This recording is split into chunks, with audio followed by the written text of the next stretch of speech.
Welcome to the Joe Ligato Show. I'm your host, Dr. Joe Ligato, and today we're going to be talking about the Syrian conflict. We see on our screen the Syrian conflict, and we see on our screen Syria.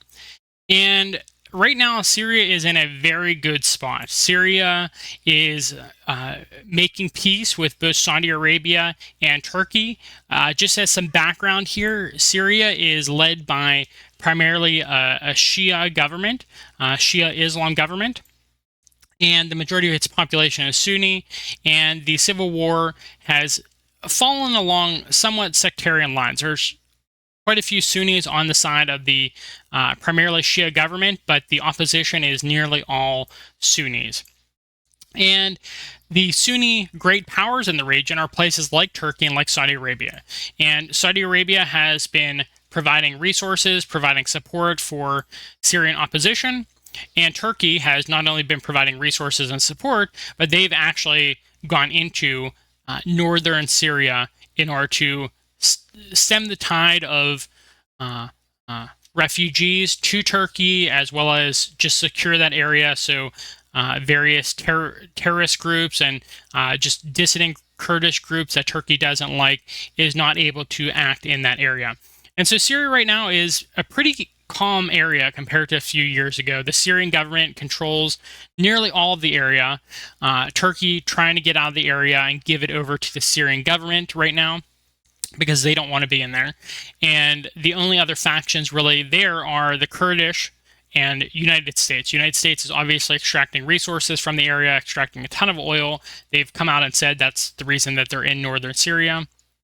And the Kurds are also in the same area that the United States inhabits, while Turkey is in a separate area and they do not like the Kurds. And so Syria is stabilizing, and they're building up relations again with Sunni powers in the region, such as Turkey and such as Saudi Arabia. Something else worth mentioning is the United States is super mad, like super mad, that Syria is rejoining the Arab League, right? They were kicked out of the Arab League. They were not allowed in the Arab League when the Civil War started, because this was looked at as a Sunni-Shia conflict, almost a proxy war between Iran and powers like Saudi Arabia. And now that Syria is making peace with the Sunni powers, and it's becoming more of a proxy war between the United States and the multipolar world, really, Syria is benefiting massively from this state of affairs and stabilizing the region. And so this situation of Syria benefiting, the Syrian government stabilizing, it's working against places like America. America has imposed sanctions, which has caused untold suffering among the Syrian people. And the United States has been supporting financially and militarily the Syrian opposition. Israel, this situation where Syria is stabilizing, has been to the detriment of Israel. Israel not only has ongoing governmental crises, but they've also been carrying out strikes against various targets in Syria, which they say are Iranian targets, but seems to hit a lot of civilians as well. The European Union, they really don't know what they're doing. They are a puppet of the United States, and the things that they're doing run contrary to their own interests quite frequently. So they have a huge refugee crisis in various European countries because of the fact that they've been helping the United States to foment wars in places like Syria, like Afghanistan, etc., etc. Places like Russia, though, Russia has benefited and supported the Assad government, Assad being the president of Syria, and they benefit massively from this changing state of affairs. There's an influence and power vacuum because America has been backtracking a lot in the Middle East, and Russia and China have been filling that void. Russia has a lot of historical relationships with this region due to the Soviet Union during the Cold War.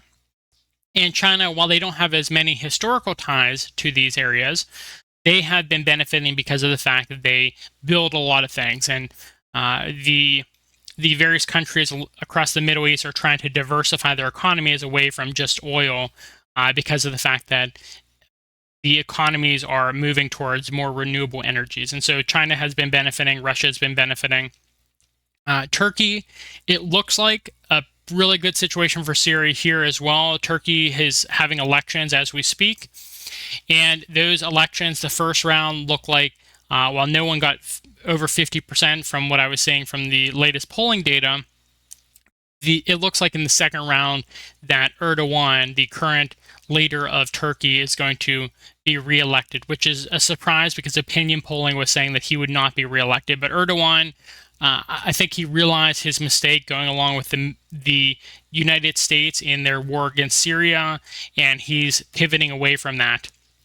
And he obviously recognizes that the United States is the one fomenting opposition to him within the country. The United States likes complete puppets, completely subservient governments to the United States, and Erdogan has been balancing between the Russia-China multipolar world and the United States-led world, which the United States calls the rules-based world. I believe after this next election, though, that Erdogan is going to side really strongly with the multipolar world because the United States has been fomenting rebellions against the Turkish government. They've been supporting opposition parties. They've been delegitimizing the election. There's a lot of things that the United States is doing against Turkey and its national interest that would lead me to believe that Turkey is going to have a very different stance after this election, which we'll see after the second round of the election, which Erdogan is expected to win. Though you can probably imagine that the West is going to say it's not a free and fair election if Erdogan wins, despite the fact that he has massive popularity. So that is the situation in the Middle East right now. Turkey, Saudi Arabia, they are benefiting from this situation. They're having a cooling of tensions with Iran. Iran is benefiting massively because the government in Syria that they've been supporting is very successful. Iran is over here.